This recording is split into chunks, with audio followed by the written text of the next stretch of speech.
Genasi, Genasi, however you pronounce it, we're going to fix these genie babies in this episode of Fixing 5e.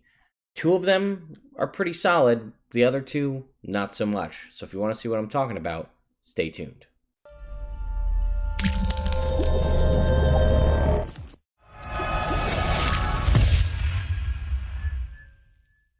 So we're here on D&D Beyond. I'm going to actually listen to how you're supposed to pronounce it from the pronunciation guide. Here we go.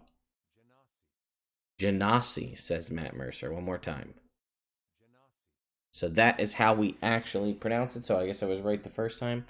So if you're unfamiliar with this race, which is entirely possible because there was a document released right around the time Princes of the Apocalypse, the adventure, was released, called the Elemental Evil Player's Companion. And if you don't know that this document, which is a free PDF you can find on the internet, if you don't know that it exists, that makes sense because that's the only place to find it. It was never released in hardcover form. But even if you go back and look at the races here, see this? Elemental Evil Player's Companion. Aarakocra, sorry about that. Aarakocra, Genasi, Goliath.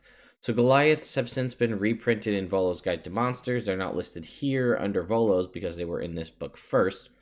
Aarakocra, the bird folk, and Genasi, the genie folk, if you will, were only released in the Elemental Evil Player's Companion. So Genasi is basically similar to how, like, in previous editions, but sort of in this scenario, right? You have a tiefling as someone who has some sort of a infernal or possibly abyssal heritage in their past. An Azamar may be somebody who had had some sort of angelic or celestial heritage in their past.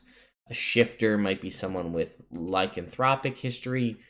A Genasi is someone, or Genasi, see I'm already screwing it up, is someone with elemental background, and it's typically a genie or a djinn of some kind, right? So a djinn, a marid, an afridi, or Dao, depending on what type of Genasi you are.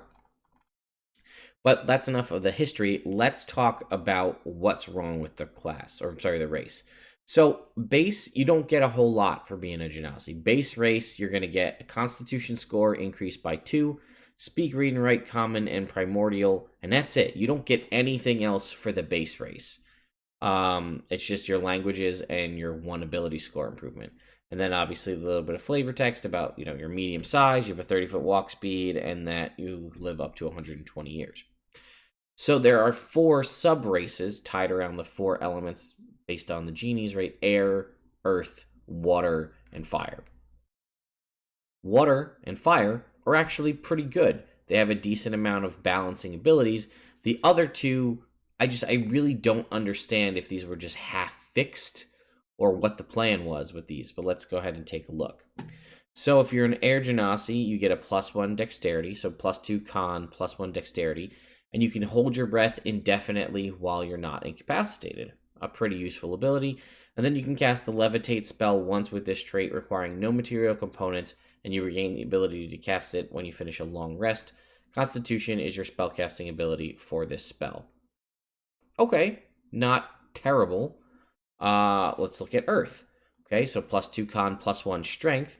You can move across difficult terrain made of earth or stone without expending extra movement. That one's a lot more situational than being able to hold your breath indefinitely. And then you get Pass Without a Trace once with no material components, yada, yada, yada, once a long rest, Constitution. So Pass Without a Trace just doesn't sit right with me. It just does not fit at all, but let's move on. Let's look at what fire gets. +2 Constitution, +1 Intelligence. Okay, great. Oh, dark vision out to 60 feet, and the uniqueness of everything you see is in shades of red. Well, that's pretty good. Everybody else got a 1 ability score and like a unique ability, so the fire Genasi get dark vision. And then also resistance to fire damage. Okay. And then all the other ones got 1 spell once a long rest. Oh. Well, the fire Genasi get a cantrip that they can cast all the time. And then once they reach 3rd level, they can cast Burning Hands once a long rest using Constitution. Now, at level 1, the Air Genasi can cast Levitate for free earlier than you would be able to cast it because it's a second level spell. And the Earth Genasi can cast Pass Without a Trace earlier because it's a second level spell.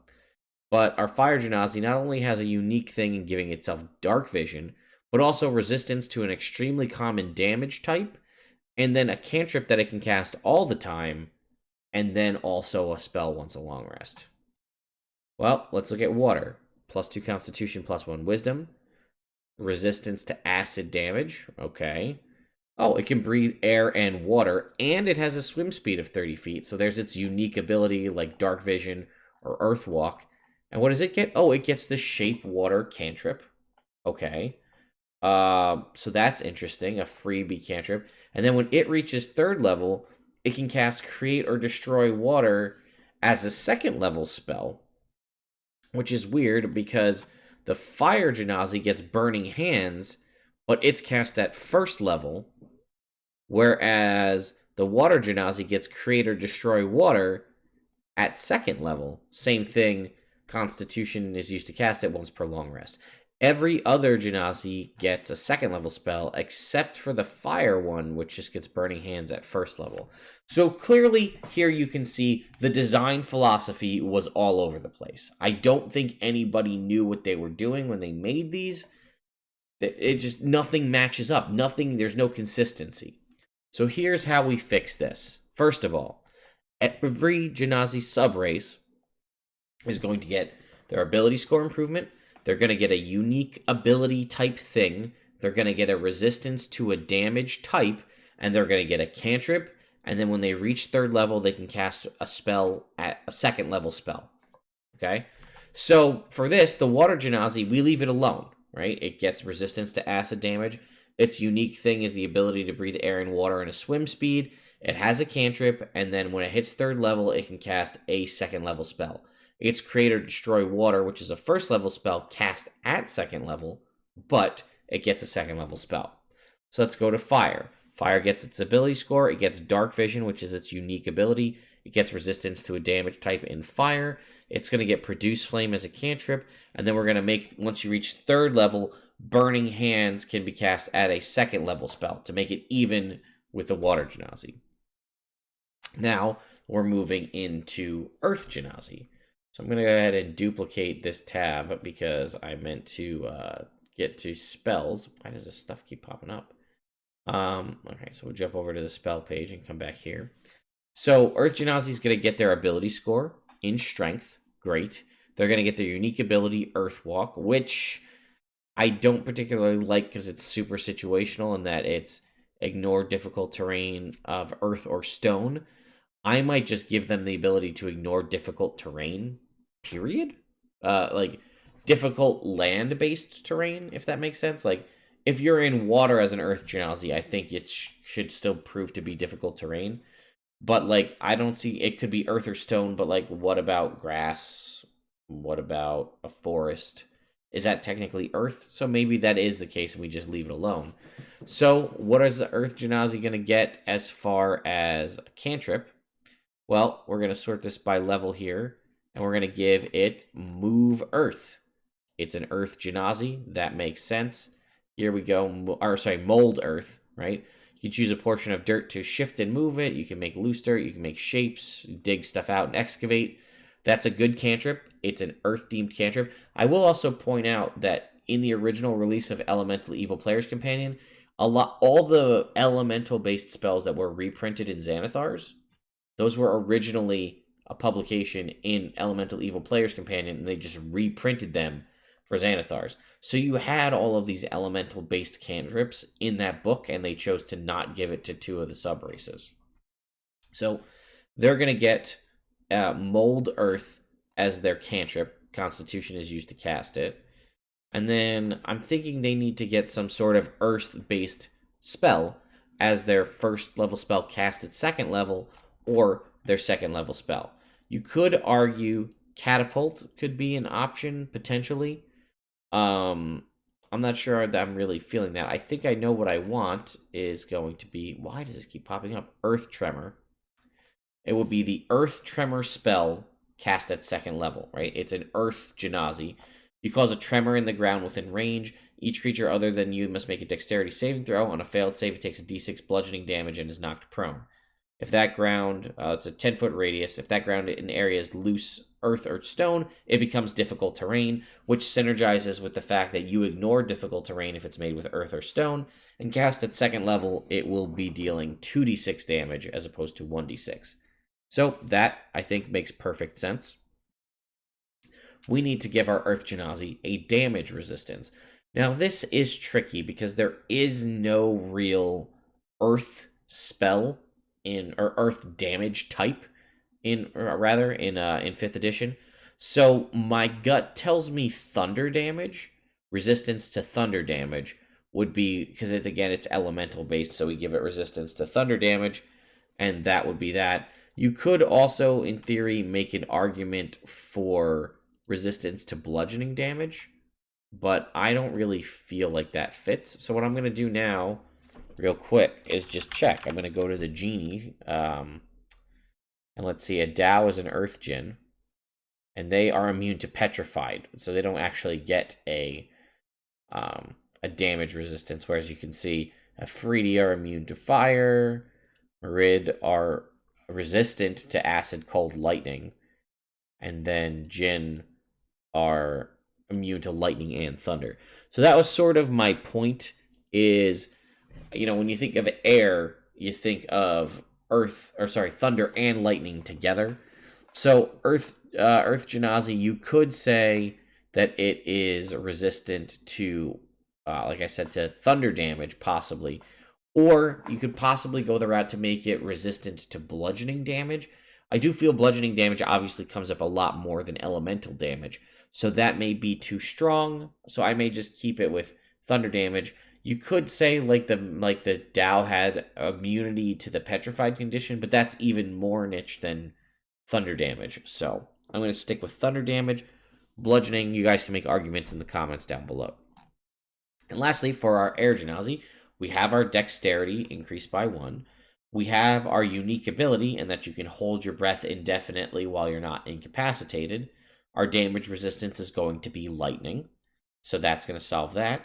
And for our spells, we're going to get a cantrip, as we discussed. Our cantrip is going to be the Gust cantrip, which is annoying that thing keeps popping up, and I'll have to fix that.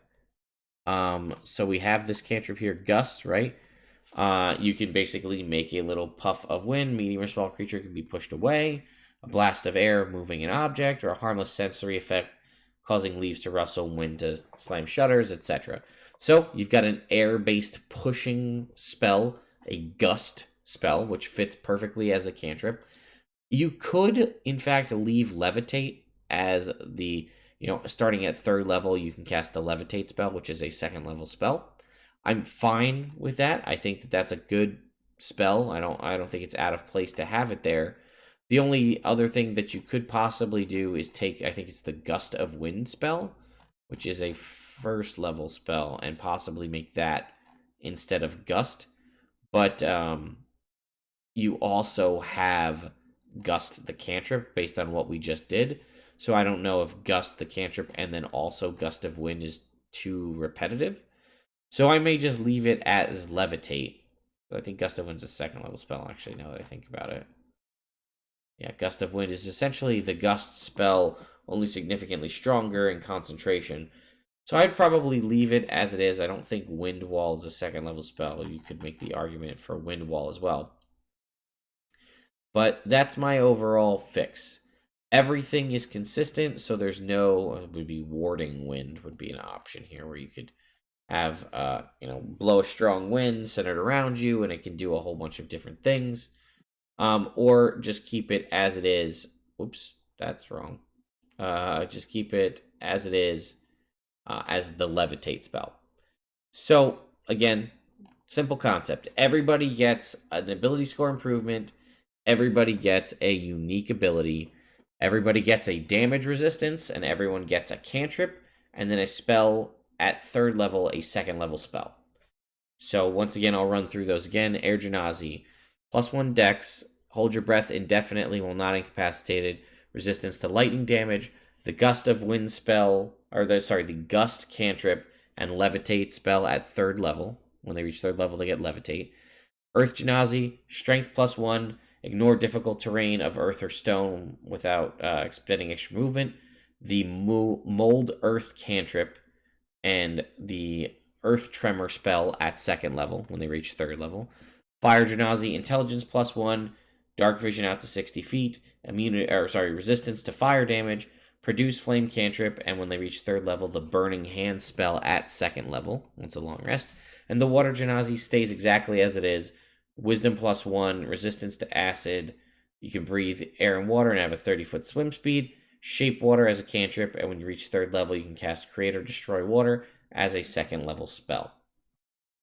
I think that does a lot to, again, as I've said, I've never had a desire to play Earth or Air Genasi based on the fact that the other two are just significantly better for seemingly no major reason. So those are my adjustments. That makes everything in line and all the races are similar, makes the design cleaner overall, and I'm curious what you all think. Did you know about the Genasi? Are you aware of them, or is this something that just eluded you because it was in, again, the Elemental Evil Player's Companion or the back of Princes of the Apocalypse? 2 books. One's the book and one's a document you may not have even known existed. And 2, what do you think about my adjustments? Does this make you think about possibly playing an Air or Earth Genasi over Fire or Water? Does the fact that everything is consistent make it easier for everybody to understand? I think so. Have you made any homebrew fixes in your games for these? If so, I'd love to hear what they are in the comments as well. So thank you all so much for watching. Please take the opportunity to subscribe to the channel if you have not already, and click the notification bell to stay up to date on stuff. We're approaching 20,000 subscribers, which is miraculous because basically the beginning of the month we were just breaking 15. This has been a crazy month of growth for the channel, and it's only the 12th. So I really do appreciate it, and you guys keep striving, making me make strides, rather, to make more and more content consistently and better quality. So I hope you enjoy all these videos, and I'll see you next time.